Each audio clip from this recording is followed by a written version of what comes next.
tidak diniatkan khusus untuk orang yang meninggal. Kalau ada anak-anaknya melakukan kebaikan, itu masuk. Karena di dalam Islam ada namanya syafaat pahala.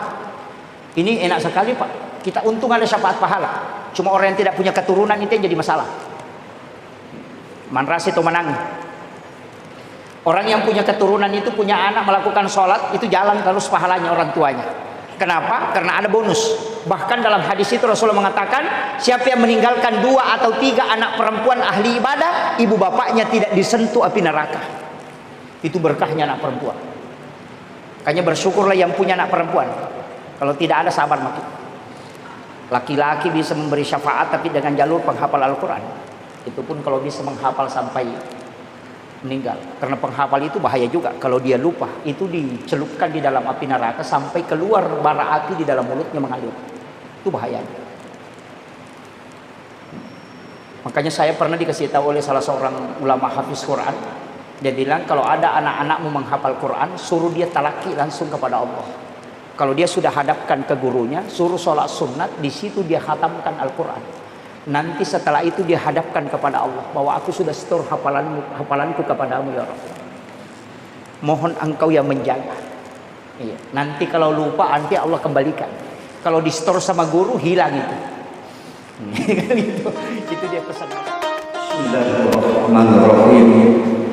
Assalamualaikum warahmatullahi wabarakatuh.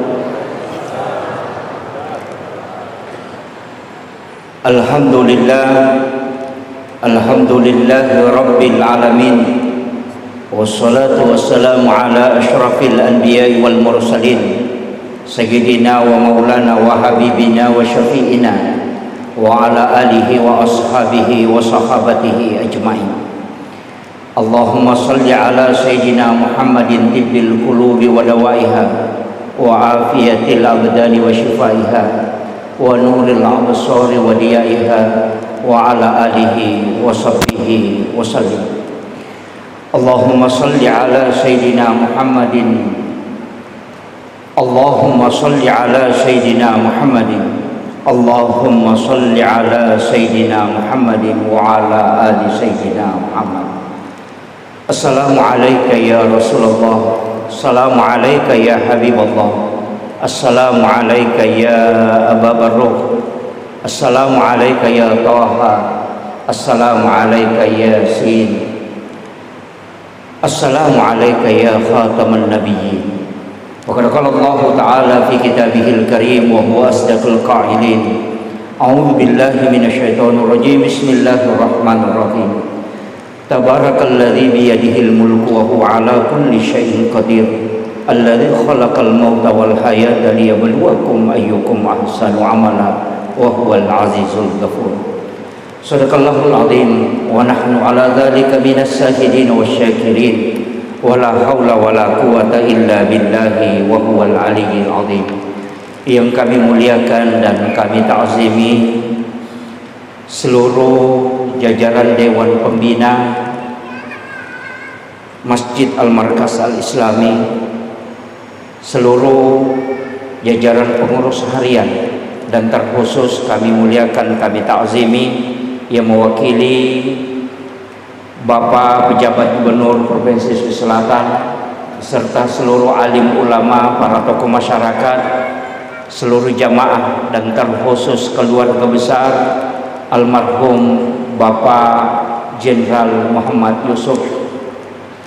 Pada kesempatan ini saya ingin mengajak kepada seluruh jamaah, mari kita bersama-sama menghadiahkan suratul Fatihah kepada almarhum Bapak Jenderal Muhammad Yusuf, sekaligus kita menghadiahkan suratul Fatihah kepada orang yang sangat setia mendampingi beliau, dan saya yakin dia bukan orang sembarang, adalah istri beliau, Ibu Elisela.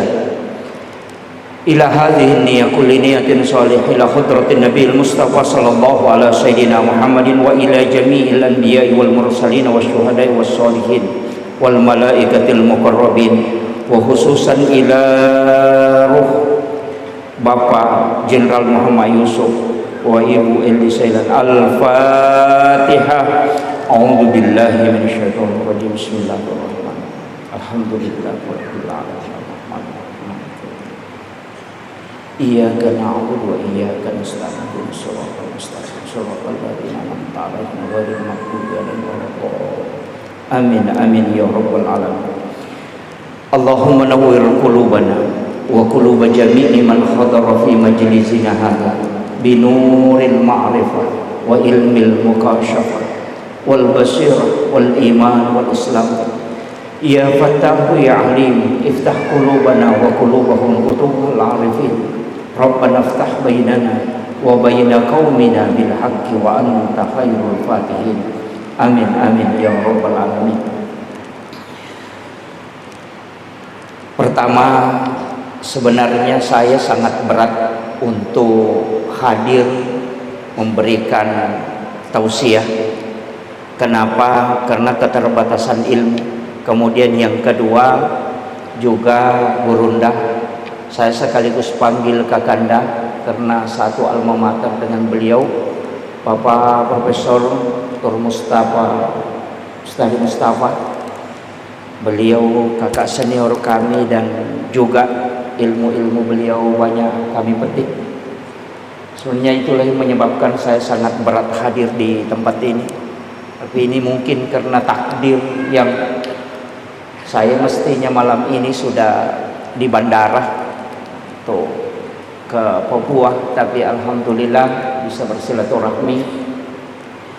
Tidak banyak hal yang ingin saya sampaikan, tapi ada beberapa hal yang mungkin sudah kita dapatkan dari ulama-ulama, dari guru-guru kita, dari mursyid-mursyid kita di tarekat, bahwa sesungguhnya orang yang meninggal itu yang paling tidak bisa hilang adalah jasa ketika dia hidup.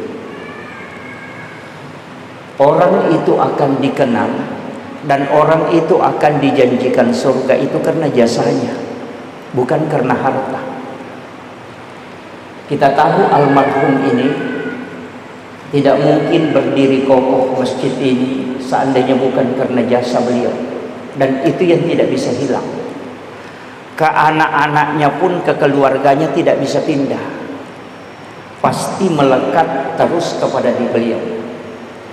Beliau sekian tahun wafat, itu melekat jasa beliau.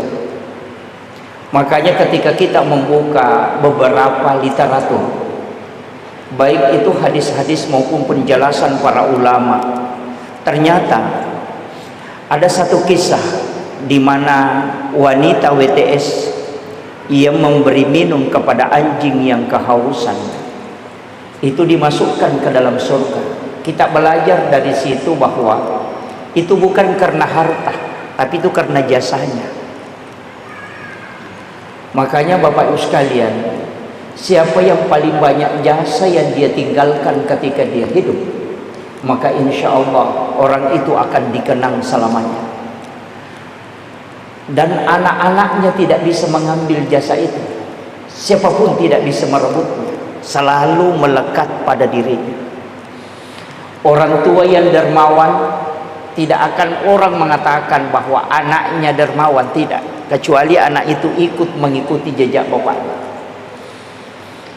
Makanya saya ingin sampaikan pelajaran yang besar kita bisa petik pada malam hari ini adalah melihat 20 tahun yang lalu, bahkan mungkin 40 tahun yang lalu, ketika beliau mungkin memulai masjid ini atau yayasan di sini, itu mungkin berat, tapi memang Allah tidak pernah melihat ke hasil.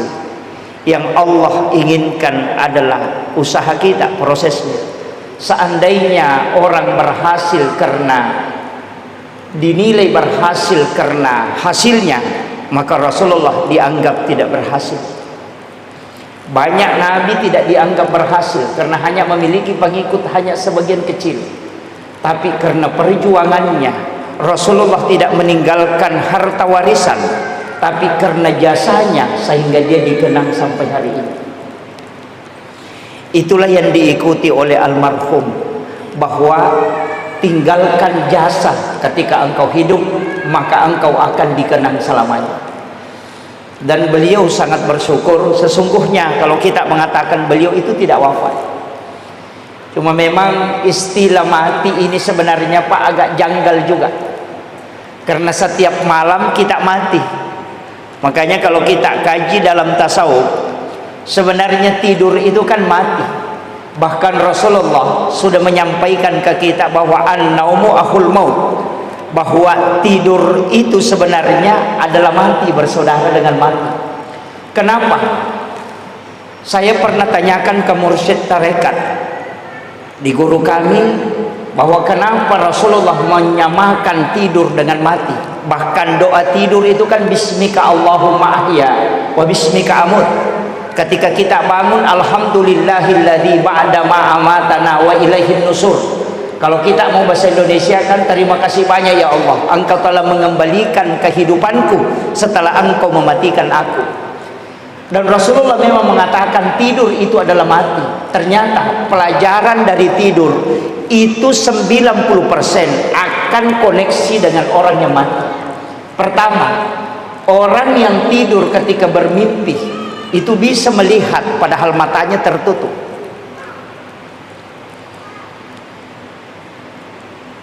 Ini pelajaran penting Pak, yang kadang orang lalai. Orang yang tidur, atau tidak usah kita mengatakan orang, kita kalau kita tidur kemudian bermimpi, di saat kita bermimpi itu mata tertutup, tapi di dalam mimpi kita bisa melihat. Berarti bukan mata yang terbuka ini yang bisa melihat. Ada yang bisa terkoneksi langsung bisa melihat. Itulah sehingga ketika Rasulullah masuk ke pekuburan, apa kata Nabi? Assalamu alaika ya ahlal kubur. Umar sempat protes.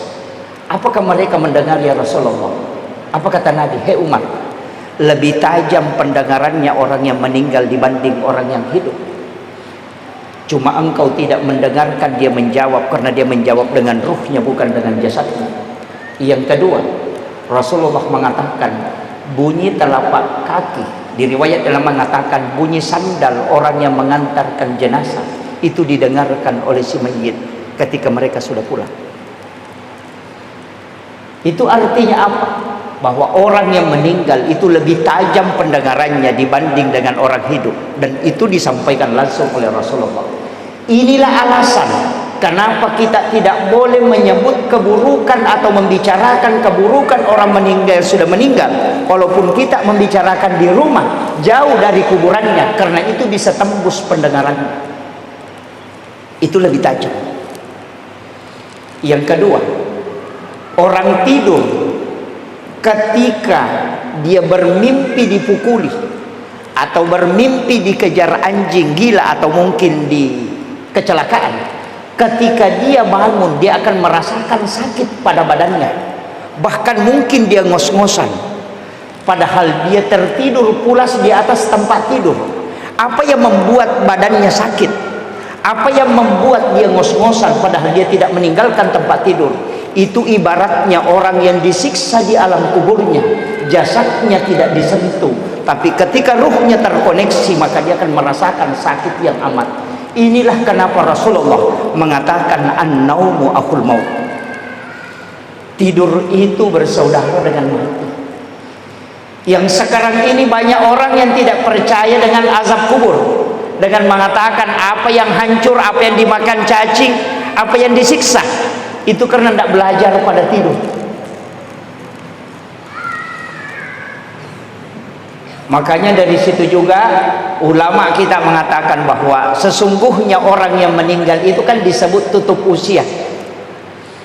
Jadi usianya yang tertutup, tapi kitab catatan amal itu tidak pernah tertutup.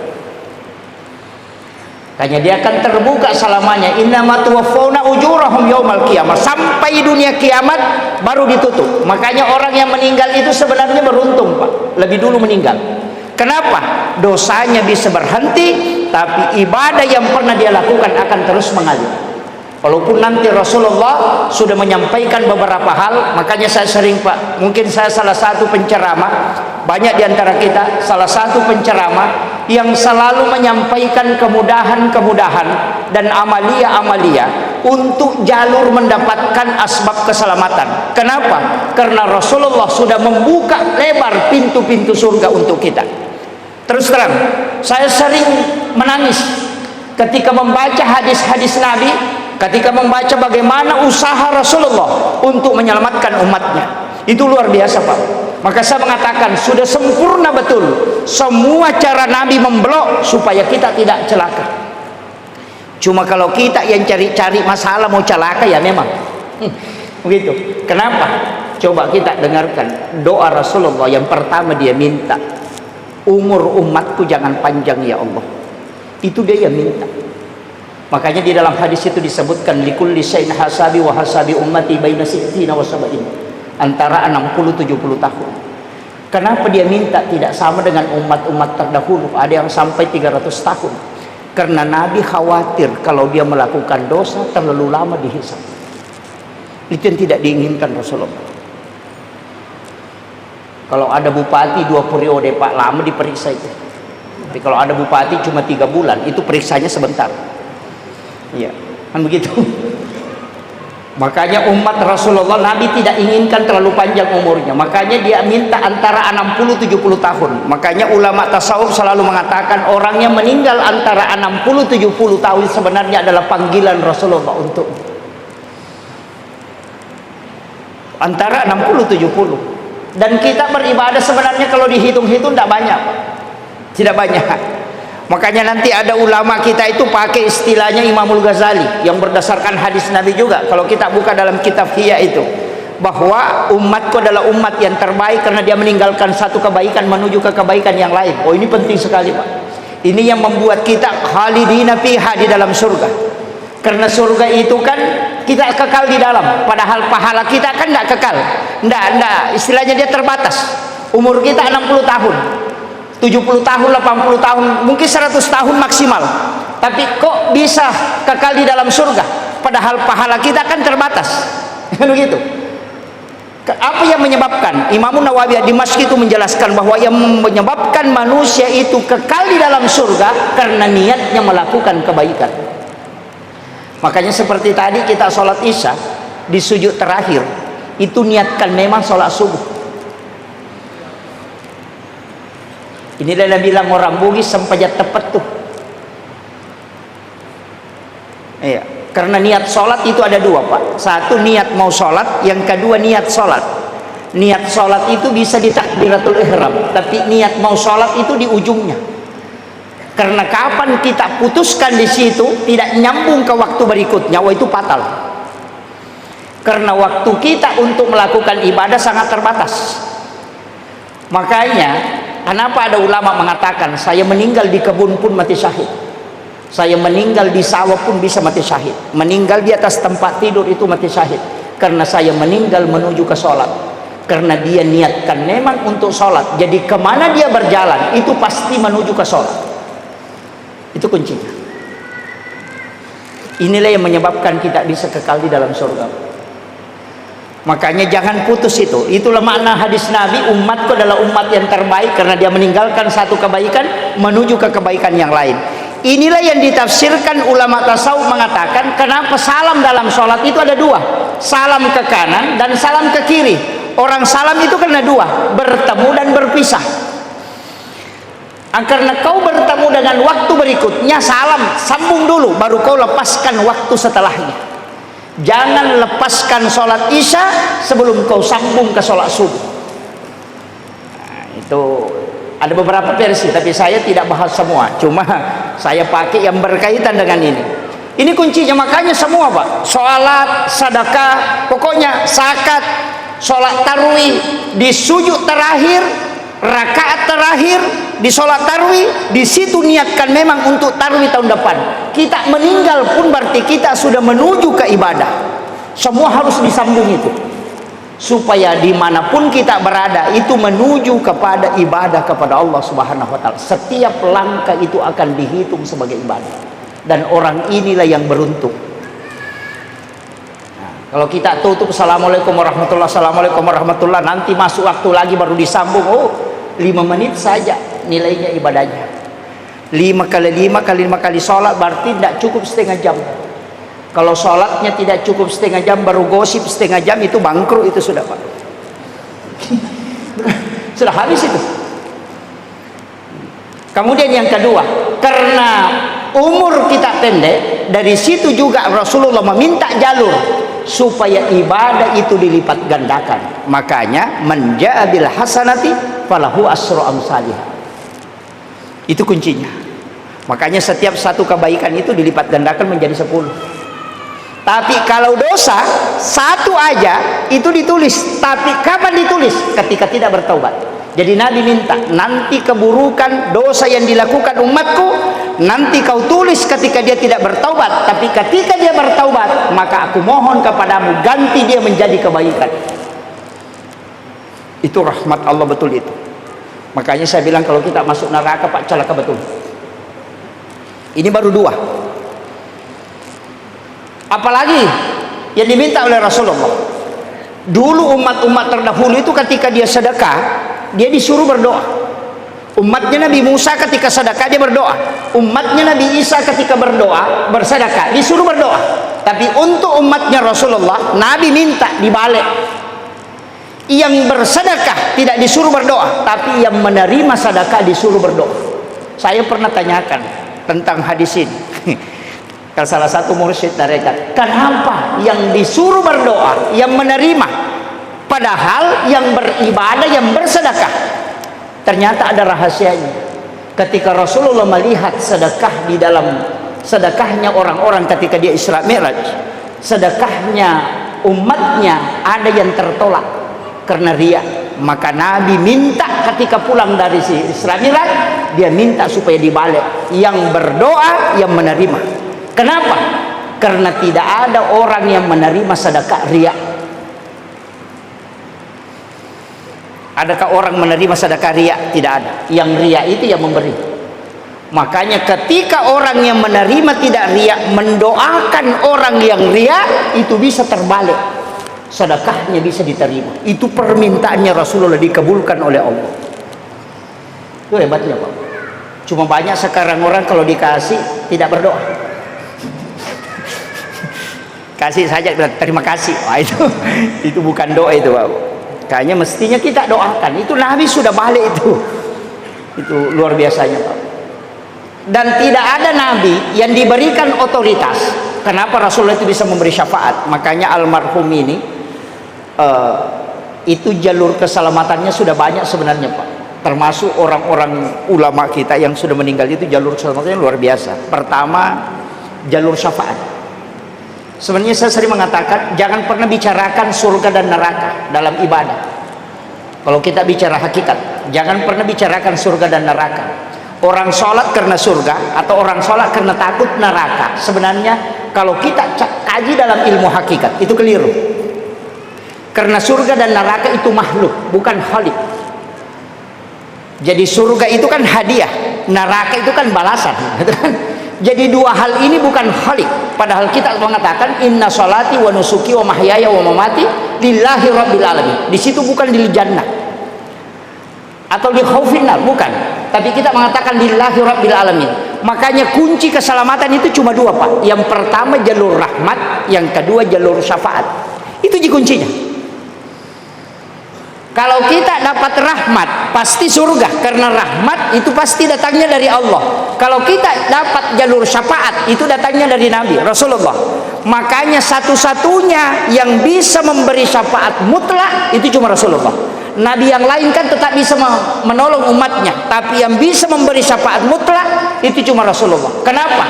Itu alasannya 2, Pak. Yang pertama, karena sholat tahajud itu diwajibkan untuk Rasulullah. Nah, dari sholat tahajud inilah sehingga Nabi diberi otoritas bisa memberi syafaat. 1. Yang kedua, semua ibadah itu disandarkan kepada Allah, tapi untuk Rasulullah dan umatnya ada yang disandarkan ke Nabi, ada yang disandarkan ke Allah.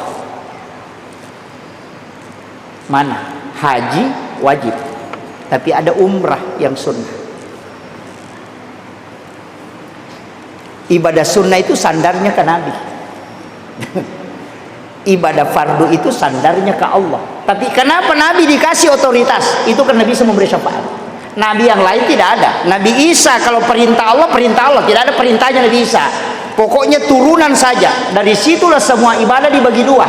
Semua ada sunnahnya. Puasa ada wajib, ada sunnah. Kemudian zakat wajib, sedekah sunnah. Sholat wajib, ada sholat sunnah. Kemudian haji wajib, umrah sunnah. Itu semua. Syahadat wajib, kemudian sholawat sunnahnya. Kenapa ada sunnah? Itu otoritasnya lari ke Nabi. Dan yang sunnah ini penggabungan, bukan hanya karena Rasulullah dihadiahkan, tapi amalan nabi-nabi terdahulu. Kan sekarang banyak kan yang amalkan amalannya nabi-nabi terdahulu, seperti amalannya Nabi Adam. Sering kita amalkan. Itu puasa ayyamul bid, puasa putih. Kenapa dikatakan puasa putih? Itu bukan puasanya Rasulullah, bukan. Tapi karena Rasulullah mengetahui inilah yang dilakukan Nabi Adam, sehingga seluruh badannya menjadi putih. Karena puasa hari pertama sepertiga badannya putih, puasa hari kedua 2/3 badannya putih, puasa hari ketiga seluruh badannya menjadi putih. Makanya disebut puasa putih. Dari situlah Rasulullah minta, berikan juga puasa ini untuk umatku, karena ini terbaik juga puasa ini. Makanya Rasulullah mengatakan, siapa yang puasa 3 hari dalam 1 bulannya, di pertengahan itu disebut ayyamul bid, maka sama kalau dia puasa 1 bulan penuh. Itu puasa muti, bukan puasanya Rasulullah. Sebenarnya itu puasanya Nabi Adam, tapi dihadiahkan kepada Rasulullah karena dia yang minta. Jadi banyak ibadah-ibadah itu Pak sebenarnya kita minta. Sama sedekah. Sedekah itu bertingkat-tingkat. Saya baca beberapa riwayat. Sedekah itu kan ada 5 tingkatan. Yang pertama sedekah rahasia. Yang bersedekah tidak tahu siapa yang dia sedekahi. Yang menerima sedekah pun tidak tahu siapa yang mensedekahi. Sudah ada yang bisa melakukan ini Pak. Yang disedekahi tidak tahu siapa yang sedekahi. Yang bersedekah pun tidak tahu siapa yang disedekahi. Ini orang Pak tidak dibawa ke Siratal Mustaqim, baru di padang mahsyar sudah dijemput. Itu hadis. Sementara berjalan menuju kepada mahsyar, menuju ke tempat perkumpulan, kemudian dijemput oleh malaikat. Allah mengutus malaikat khusus, ambil si fulan, jangan kau biarkan dia ke sana bersama dengan orang lain, bawa dia ke tempat yang sangat mulia, maka diselamatkanlah dia. Makanya sahabatnya mengatakan, mana fulan bin fulan, tadi berjalan bersama kami kok hilang. Malaikat mengatakan, jangan cari dia, karena Allah membawanya ke tempat yang mulia. Siapa mereka? Mereka yang bersedekah, yang tidak tahu siapa yang dia sedekahi, dan yang disedekahi pun tidak tahu siapa yang mensedekahi. Bilang, bagaimana caranya? Gampang Pak, yang penting mau. Saya dulu itu bingung bagaimana caranya bersedekah, orang tidak tahu. Kita juga tidak tahu siapa yang disedekahi. Ternyata bisa. Datang ke pondok pesantren tahfizul Quran, datang ke pondok-pondok pesantren, datang ke panti asuhan, datang ke tempat-tempat yang bisa kita bantu orang. Tanya gurunya, tanya pembinanya, adakah anak yatim piatu di sini? Dia mengatakan ada. Tidak usah kasih tahu saya namanya, jangan perlihatkan saya fotonya. Saya mau bayar ongkosnya sekolah di sini atau menghafal di sini sampai selesai, tapi jangan pernah beritahu dia bahwa saya membantunya, dan jangan pertemukan saya dengan dia. Itulah maksudnya, yang membantu tidak melihatnya, dan yang dibantu pun tidak tahu siapa yang membantu. Itu dijemput khusus. Kalau yang dikumpul baru dibagikan amplop, baru disorting, oh ini diperiksa itu. Ya, mesti diperiksa itu. Seperti sedekahnya caleg. Itu diperiksa itu. Itu tingkatan yang paling tinggi Pak. Ada di bawahnya. Kalau sedekah, kalau mau ambil di bawahnya apa? Kalau ada orang yang minta sedekah, kasih kunci tempat uang. Kalau ATM, kasih PIN ATM. Biarkan dia mengambil sesuai berapa yang dia butuhkan. Itu masih susah.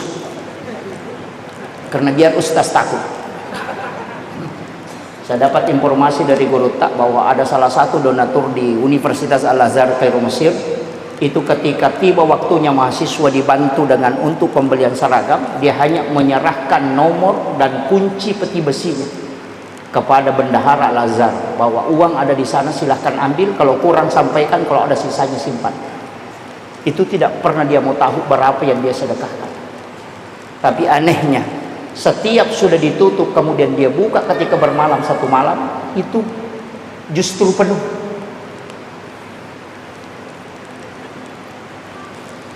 Tapi susah, itu tidak mudah. Palingan yang kita bisa lakukan mengumpul uang di saku. Kalau lewat celengan ada uang 100, ada uang 50, ada uang 100. Ketika lewat celengan tutup mata, tarik satu lembar, jangan lihat, masukkan ke dalam celengan. Itu hadis qudsi. Siapa hambaku yang memberikan kepadaku dia tidak menghitungnya, maka aku pun akan membalasnya dengan tidak menghitungnya pula. Palingan itu yang bisa dilakukan. Itu pun ada yang bolak-balik tarik uang 100 dia dorong kembali masuk. Asam merajalada. Ini kan ada. Iya. Itu tidak mudah. Jadi sebenarnya ada tingkatan-tingkatan itu dalam ibadah. Ya. Sama jika kita tadi bersalawat kepada Rasulullah, itu luar biasa Pak. Kita mengawali dengan salawat Jibril. Kenapa disebut salawat Jibril? Karena Nabi itu sebelum jasadnya diciptakan itu sudah disolawati Pak. Makanya bentuknya fi'il madi, bukan fi'il mudhari'. Jadi Allahumma sholli ala Sayyidina Muhammad kan fi'il mudhari'. Kalau sallallahu ala Muhammad itu fi'il madhi. Kenapa dia bentuk lampau? Karena sebelum jasadnya Rasulullah diciptakan, paling pertama itu nurnya. Makanya dalam Al-Quran disebutkan, ini yang dipakai dalil ulama sufi, qad ja'akum minallahi nurun wa kitabun mubin. Jadi qad ja'akum minallahi, telah datang dari Tuhanmu nurun, cahaya, baru wa kitabun mubin, dan kitab yang menerangkan. Makanya Al-Quran, Taurat, Injil, Zabur itu belakangan. Yang pertama itu nur. Itulah yang dimaksud ulama kita nurun Muhammad. Makanya malaikat Jibril itu bersalawat mengatakan sallallahu ala Muhammad, bukan Allahumma sholli. Kenapa bentuknya fi'il madhi? Karena jasad belum diciptakan tapi sudah disolawati. Yang disolawati adalah nurnya. Makanya disebut salawat Jibril. Makanya kita pakai kalau mahalul qiyam kan itu yang dipakai sallallahu ala Muhammad. Kenapa bukan Allahumma sholli? Karena yang kita salami adalah nurnya Rasulullah. Walaupun nanti itu kan terbagi. Dua perintah itu bersamaan sebenarnya, mengirimkan salam dan sholawat. Cuma kadang kita lupa.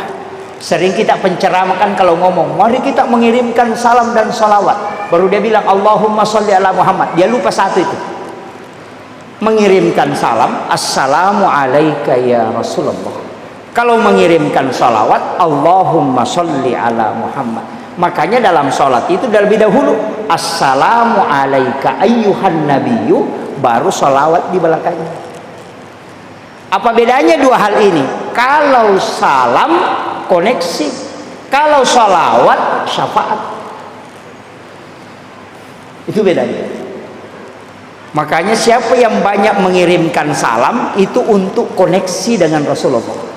Tapi siapa yang banyak mengirimkan salawat, maka dia akan mendapatkan syafaat.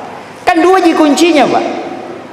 Dari semua ibadah, yang paling dominan ibadah itu besar potensi keselamatannya cuma salawat. Kita tidak hitung dulu salat. Kalau zikir ya, kalau salat kan lain, berdiri sendiri. Dari semua ibadah, puasa apa, pokoknya semua ibadah yang potensinya untuk membawa keselamatan itu cuma salawat. Kenapa? Karena dia dimensi dua.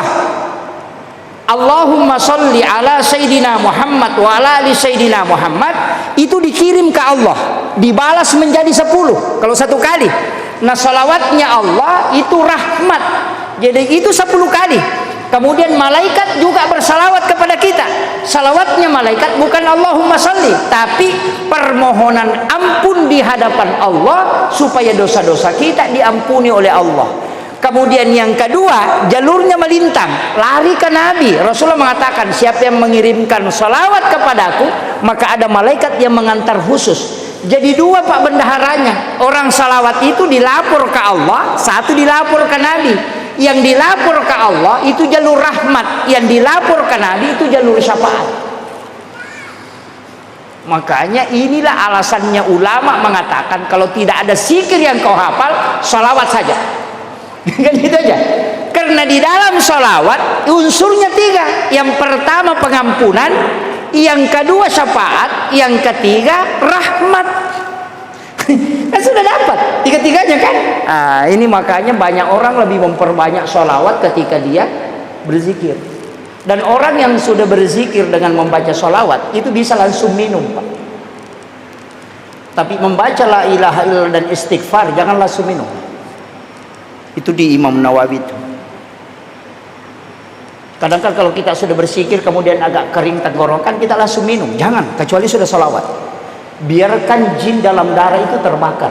Maka sama dengan orang sholat tarawih. Kadang selesai salam ambil lagi air, minum lagi, baru berdiri lagi. Oh, itu mesti membakar jin dalam tubuh. Makanya sebenarnya orang sholat itu ketika keringatan kata Nabi itu berkah besar. Karena itu pembakaran jin dalam darah. Itu ru'ya langsung itu. Cuma ru'ya diri dengan ini. Makanya sebenarnya termasuk minum air itu mesti niatkan terus. Jadi jangan minum saja. Dalam sekali minum itu Pak bisa 4 manfaat, bahkan bisa 50 manfaat. Kalau kita sakit-sakit, ya minta air itu menjadi syifa. Bacakan suratul Fatihah, bacakan salawat, salami Rasulullah baru minum. Iya. Jangan minum airnya saja. Yang kedua, minta supaya dia membantu kita bisa khusyuk dalam sholat. Niatkan. Minta supaya dia bisa membangunkan kita tahajud. Minta supaya dia tidak keluar pada saat ada kita di dalam masjid. Kan ada orang Pak di dalam masjid baru bolak-balik ke WC. Kenapa? Itu karena dia tidak minta ketika dia minum. Kayak Khalil Bangkalan, salah satu ulama muassis Nahdlatul Ulama, itu belajar di Mekah, hanya sekali 1 bulan buang hajat. Itu karena setiap makanan dan minuman dia minum itu dia minta supaya jangan keluar 1 kali 1 bulan. Karena dia tidak mau buang hajat di Makkahul Mukarramah, dia keluar untuk buang hajat, dan itu hanya sekali 1 bulan. Itu karena minta. Makanya kalau kita mau minum ya minta. Ambil air, doakan, minta kepada Allah supaya air itu tidak keluar melalui jalur air kencing, tapi bisa keluar melalui keringat. Kita di dalam masjid berjam-jam tidak akan keluar, tidak bisa bolak-balik keluar. Kenapa? Karena doa kita yang tadi minta air itu, dan itu dilakukan. Ulama-ulama dulu begitu Pak. Cuma kita sekarang ini kalau minum langsung 1 kali hantam. Itu iya. Bahkan saya dapat dalam satu riwayat itu ketika minum berbolak-balik 3 kali. Bismillahirrahmanirrahim, kemudian minum alhamdulillahirabbil alamin. Bismillahirrahmanirrahim, kemudian minum lagi. Baca alhamdulillahirabbil alamin, kemudian bismillah lagi, kemudian minum. Baca alhamdulillahirabbil alamin baru letakkan. Selama air itu masih ada di dalam perutnya, maka dia tidak akan melakukan dosa besar. Itu berkahnya minum dengan 3 basmalah. Soalnya niatnya begitu Pak. Jadi semua, makanya kunci kenapa Imam Nawawi ini meletakkannya di situ. Kemudian untuk orang yang meninggal, yang pasti sampai itu yang pertama adalah sedekah. Pasti itu. Iya. Siapapun yang bersedekah yang penting dia niatkan untuk almarhum itu sudah sampai. Amal jari almarhum itu sudah luar biasa. Setiap orang melaksanakan sholat di masjid ini terus mengalir. Tapi sebenarnya kalau kita buka hadis Bukhari Muslim, ada sedekah yang paling besar pahalanya Pak. Ada sedekah yang paling besar pahalanya, bukan bangun masjid. Bukan. Jadi saya pernah mengumpulkan hadis-hadis tentang sedekah. Mana sedekah yang paling banyak pahalanya? Bukan bangun masjid. Bukan. Yang paling besar pahalanya adalah mengalirkan air. Itu Bukhari Muslim. Sumur bor. Kenapa? Orang pakai berwudu itu sudah berpahala. Sisa bekas wudu itu turun ke tanah, diminum oleh semut, itu berpahala. Turun ke akar rumput, itu berpahala.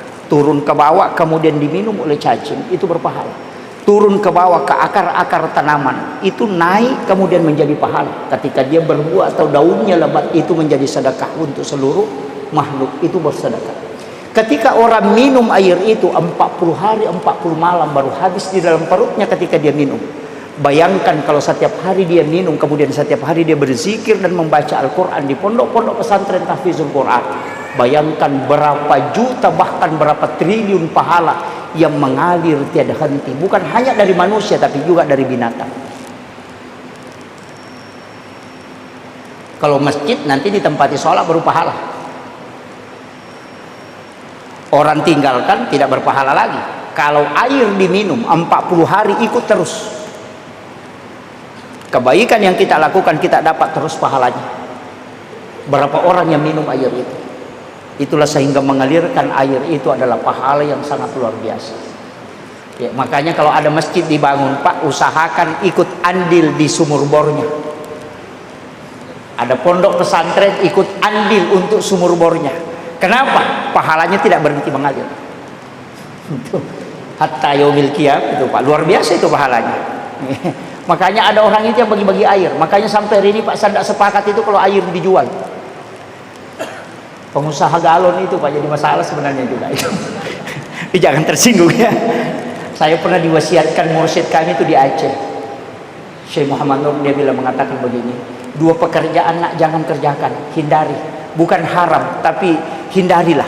Apa? Yang pertama jual air, yang kedua tukang sensor. 2 pekerjaan itu hilang betul berkahnya itu, dia bilang. Lebih banyak ongkosnya daripada penghasilannya. Hidupnya juga tidak tenang. Betul Pak ya, tidak ada tukang sensor yang kaya. Yang ada itu kaya penjual kayu. Cuma air itu kan sebenarnya sedekahnya Allah untuk kita. Tapi tidak sama kalau es batu. Dengan kemasan seperti itu kan lain. Tapi kalau kayak airan itu ya saya masih ini. Kalau kayak air galon itu biasa saya kasih tahu penjual air galon. Bagaimana keuntungannya jual air galon? Dia bilang tidak ada, Ustaz. Cuma tidak baik aja kalau berhenti. Itu.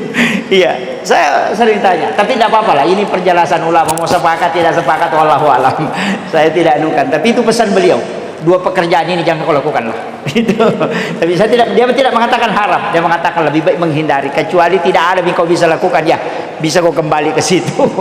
Iya. Tapi itu bukan untuk mas saldo istilahnya. Tapi itu hanya untuk perjalanan hidup saja. Iya. Itu pesan beliau. Itu tadi, makanya untuk almarhum ini sedekahkan. Bahkan tidak diniatkan khusus untuk orang yang meninggal. Kalau ada anak-anaknya melakukan kebaikan, itu masuk. Karena di dalam Islam ada namanya syafaat pahala. Ini enak sekali Pak, kita untung ada syafaat pahala. Cuma orang yang tidak punya keturunan itu yang jadi masalah. Manrasi atau menang. Orang yang punya keturunan itu punya anak melakukan sholat, itu jalan terus pahalanya orang tuanya. Kenapa? Karena ada bonus. Bahkan dalam hadis itu Rasulullah mengatakan, siapa yang meninggalkan 2 atau 3 anak perempuan ahli ibadah, ibu bapaknya tidak disentuh api neraka. Itu berkahnya anak perempuan. Makanya bersyukurlah yang punya anak perempuan. Kalau tidak ada sabar mati. Laki-laki bisa memberi syafaat tapi dengan jalur penghafal Al-Quran. Itu pun kalau bisa menghafal sampai meninggal. Karena penghafal itu bahaya juga. Kalau dia lupa, itu dicelupkan di dalam api neraka sampai keluar bara api di dalam mulutnya mengalir. Itu bahayanya. Makanya saya pernah dikasih tahu oleh salah seorang ulama hafiz Quran. Dia bilang kalau ada anak-anakmu menghafal Quran, suruh dia talaki langsung kepada Allah. Kalau dia sudah hadapkan ke gurunya, suruh sholat sunat, di situ dia khatamkan Al-Quran. Nanti setelah itu dia hadapkan kepada Allah bahwa aku sudah setor hafalanku kepadamu ya Rabb. Mohon engkau yang menjaga. Iya. Nanti kalau lupa nanti Allah kembalikan. Kalau di store sama guru hilang itu. Itu dia pesan beliau. Makanya dia mengatakan store kepada Allah. Makanya Imam Abu Hanifah itu 2 kali khatam Al-Qurannya sehari semalam. 1 kali di dalam sholat, 1 kali di luar sholat. Termasuk Ahmad bin Hanbal juga demikian. Jadi dia sholat kemudian khatamkan Quran. Itu store kepada Allah. Dan salah satu tirakat kalau mau jadi imam, khatamkan Al-Quran di dalam sholat selama 40 hari berturut-turut supaya Al-Quran itu masuk. Kalau kita baca, dia akan dibaca keluar. Jadi bukan dari luar ke dalam, tapi dari dalam keluar. Ada imam itu baru basmalah, kita sudah rasa tembus terkoneksi karena dia sudah dari dalam Al-Quran, bukan dari luar. Jadi dia mengatakan 40 hari kau khatamkan Al-Quran dalam sholat sunnah. Oh itu tidak mudah Pak itu. Tapi kalau saya ngaji biasa imam, saya tidak berani jadi imam Pak. Kita ini bagus sekali, masjid kita ini luar biasa. Dia sudah ikuti kaidah tasawuf betul. Tempat imam itu kan Kalau imam itu lewat samping masuk ke sini, sholat sunat di dalam. Nanti ikamat orang baru masuk ke sini. Sudah doa bersama kembali ke tempatnya sebenarnya. Itu kan tempatnya Rasulullah. Tempat imam yang disebut mihrab ini kan khusus. Itu yang terkoneksi langsung. Makanya imam itu jangan lewat pintu makmum. Kalau imam lewat pintu imam, insya Allah itu bacaannya tidak tersendat. Itu pesan ulama sufi itu. Yang kedua, sholat sunatnya di dalam, jangan di luar. Selalu di dalam situ, di rumahnya Rasulullah. Jangan keluar, nanti iqamat baru keluar. Kalau imam bisa lakukan 3 tahun saja berturut-turut, dalam tarekat itu dikatakan dia tidak akan mati kecuali jumpa dengan Rasulullah. Rasulullah akan mendatangi dia. Itu kuncinya, Pak. Kemudian biasanya imam itu paling lambat tidur. Ustaz, imam, pemimpin itu paling belakangan. Nanti masyarakatnya tidur baru dia tidur. Jadi kalau di Makassar dipakai, Pak, parah. Pemimpin tidak tidur sampai pagi. Karena banyak begadang di pos ronda. Makanya usahakan mengakhirkan di sholat isya, doakan semua isi kampung. Kirimkan Fatihah, koneksikan dengan kita. Karena ruh itu bisa terkoneksi. Koneksikan dengan kirimkan Fatihah. Kalau dia tembus, maka ketika ada jamaahnya mau meninggal, itu dia bisa mimpikan di malamnya minta izin. Dan itulah yang dilakukan imam-imam dulu, sehingga dia bisa tahu kalau ada jamaahnya mau wafat. Itu amaliyahnya. Sama aja anak-anak kita, kirimkan Fatihah. Sebut ila ruh wa nafs wa jasad, kemudian sebut namanya, kemudian kirimkan Fatihah. Setiap malam 11 kali, kalau malam Jumat 41 kali. Suami kita kirimkan Fatihah, tapi jangan mengatakan ila arwahi. Oh, itu tidak bisa itu. Karena itu sudah mati. Ya, ila ruh. Kenapa? Ketika ada masalah, koneksi langsung itu. Karena ruh itu akan bersilaturahmi setiap waktu. Ini yang dilakukan ulama sufi, bisa bersilaturahmi dengan muridnya dalam batiniah, sehingga dia bisa merasakan kehadiran para mursyid-mursyid ketika sudah tinggi. Nah, itu sebenarnya bisa sih kita lakukan. Ziarahi kuburnya. Saya dulu itu malas sekali ziarah kubur, Pak. Tapi berkat ulama-ulama mengajarkan, saya buka kitab-kitab hadis, baru saya paham. Seandainya, dulu kan pahamku begini, tidak usah datang ke kuburan, cukup di tempat sholat. Kita selesai salam, kirimkan Fatihah. Kan sama ji. Kan dikirimkan ke ruhnya. Datang ke kuburan, sama ji. Di masjid lebih bagus, tidak capek-capek lagi datang ke kuburan. Selesai salam, kirimkan Fatihah. Kan sama ji mengirimkan kan, terkoneksi dengan ruhnya. Itu dulu yang saya pahami. Tapi setelah membaca, setelah mempelajari, ternyata kenapa Rasulullah disuruh ziarah? Seandainya doa sudah cukup, Nabi tidak disuruh ziarah. Ternyata ziarah itu penting. Cuma susah mengikuti Nabi ziarah, karena Nabi itu ziarah kubur malam Jumat jam 11 sampai subuh. Makanya pulang dari ziarah itu Nabi sholat subuh membaca 2 surah, Alif Lam Mim Tanzilu dengan Al-Insan. Yang banyak orang salah paham, dia kira sunnahnya sujud tilawah, padahal bukan. Yang sunnah itu membaca 2 surah. Di subuh Jumat itu disunnahkan membaca Alif Lam Mim Tanzilu di rakaat pertama dan Al-Insan di rakaat kedua.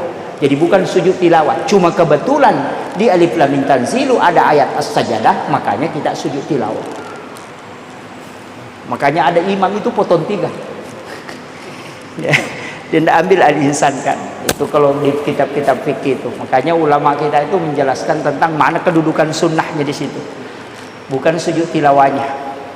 Nah, kalau ziarah malam Jumat, memang Pak, coba pernah kita ziarah datang sendiri ke kuburan, tidak ada yang temani, hanya mendengarkan bunyi jangkrik, pasti kita mengatakan, kalau aku wafat seperti ini, maka iman akan bertambah kuat. Nah, orang ziarah sekarang merombongan, baru selfie, baru upload lah, mudah-mudahan dilapangkan. Apalah apa, nanti tidak mendoakan. Itu kuncinya. Iya, ziarah sendiri, duduk menunggu sampai waktu larut malam, doakan orang-orang yang ada di alam kubur, dengarkan bunyi-bunyian yang ada di situ, maka kita mengatakan, kalau aku wafat seperti ini. Makanya Umar bin Abdul Aziz ketika imannya mulai lemah, maka dia datang ke kuburan untuk duduk semalam suntuk. Itu bisa kuatkan iman kembali. Tidak ada pejabat berani. Itu Kemudian kalau datang ke kuburan, ya doakan karena mereka itu melihat. Makanya ini terakhir Pak, perlakuan orang mati itu persis perlakuan orang hidup ke orang hidup. Coba, kalau kita masuk ke rumah orang salami, kita juga ke kuburan salami. Yang kedua buka sandal. Ketika ke rumah orang buka sandalmu ihlana. Ketika masuk ke dalam kubur juga buka sandal. Yang ketiga jangan engkau melangkahi batu nisan, apalagi duduk di atas nisan. Itu persis sama dengan orang hidup. Jangan kau melangkahi orang yang ada duduk di situ. Itu perlakuan orang yang sudah meninggal. Itu persis sama perlakuan kita kepada orang hidup. Itu sebenarnya rumput-rumput yang tumbuh di atas kuburan itu jangan dicabut, karena itu menjadi sedekah untuk almarhum. Ketika dinaungi semut, ketika ada binatang yang berlindung di situ, maka itu menjadi sedekah untuk almarhum. Kecuali rumputan itu sudah membuat kotor, bisa dirapikan. Tapi ketika ada kayu yang tertancap akarnya sampai bisa tembus ke tulang-tulang jenazah, maka bunuh kayu itu bihurmatil jenazah. Itu penting kan, karena banyak kuburan Pak, sebenarnya cuma kita kuburan tak tidak teratur. Susah, kita tidak mau tidak langkahi, tidak bisa. Susah. Makanya itu yang penting. Kemudian menghajikan orang meninggal itu versi fikih ada dua. Ada orang yang bisa tidak dihajikan Pak. Yang mana? Yang tidak pernah berniat haji. Makanya saya kasih tahu, ini penutupnya ya. Kalau punya uang, daftar ke haji, tidak usah di plus, yang umum saja. Nabi lama sekali, bukan urusan tak yang lama. Yang penting mendaftar. Karena kita tidak berangkat bukan karena tidak mampu, tapi karena terhalangi oleh aturan negara, maka orang itu dihukumi berhaji. Ada yang parah, dia sudah daftar di umum, dia bilang lama sekali, nah tarik uangnya baru berangkat umrah. Oh itu orang terbalik otaknya itu. Saya mohon maaf ya, saya mengatakan dan bilang 30 tahun, bukan urusan itu. Tadi saya kena. Yang penting sudah mendaftar. Ketika kita meninggal kala orang bisa hajikan kita. Kagum dengan istri. Karena kita sudah berniat untuk haji. Kenapa? Dia yang orang hebat. Ini penting saya sampaikan, jangan sampai salah kaprah. Dia orang hebat. Tentang masuk selatan lalu lama menunggu apalagi di selatan kan. Kalau sih berapa? Oh lebih lama lagi. Ini penumpangnya. Satu beliau yang lebih dulu meninggal dibanding istrinya. Makanya karirnya itu tidak pernah turun menjadi waktu. Tapi ketika terbalik, istri yang lebih dulu meninggal, maka laki-laki itu bisa drop. Makanya coba lihat, Soeharto orang hebat, kapan dia jatuh? Ketika ibu wafat. Habibie orang hebat, kapan dia tidak bisa melakukan apa-apa? Ketika ibu SBY, siapa yang tidak kenal beliau? 2 kali jadi presiden, Panglima TNI. Tapi kapan dia tidak bisa melakukan gerakan yang kuat dan mengambil kebijakan sempurna? Ketika Ibu Ani tidak. Demikian juga dengan Rasulullah ketika Khadijah wafat. Makanya sehebat apapun laki-laki, lihat wanitanya, itu yang penopang paling kuat. Makanya saya wasiatkan semua jamaah, cintailah istri sepenuh hati, karena rahmat, berkah, keberhasilan di situ koneksinya dengan orang meninggal itu juga. Kalau ada laki-laki yang mencoba mempermainkan wanitanya, lihat pasti dia jatuh. Tidak usah jauh, pimpinan pondok pesantren saja yang hafal Quran, hafal hadis bisa sehina-hinanya, padahal dia sudah hafal Quran ketika dia melakukan penyelewengan. Apalagi yang tidak hafal Quran, setengah hati. Jangan tunggu dia selamat. Kan begitu Pak. Yang hafal Quran saja bisa dijatuhkan oleh Allah. Makanya disebut wasasabila. Hati-hati di situ. Dan beliau ini kokoh, hebat itu karena istri beliau. Dan istri beliau itu saya mengatakan dia adalah salah satu dari kekasih Allah. Pasti punya amalan tertentu. Tidak mungkin tidak. Dan bisa kita tanyakan ke keluarganya. Beliau itu yang paling kuat. Makanya saya kira ini yang penting saya wasiatkan. Mudah-mudahan ada manfaat. Mohon maaf atas segala kekurangan. Tidak ada niat untuk menggurui, tapi ini karena amanah. Bukan berarti saya yang pintar Pak berdiri di sini, tidak. Ini sebenarnya kita yang lebih banyak bicara, ini yang lebih banyak tanggung jawab. Yang lebih banyak diam itu yang selamat.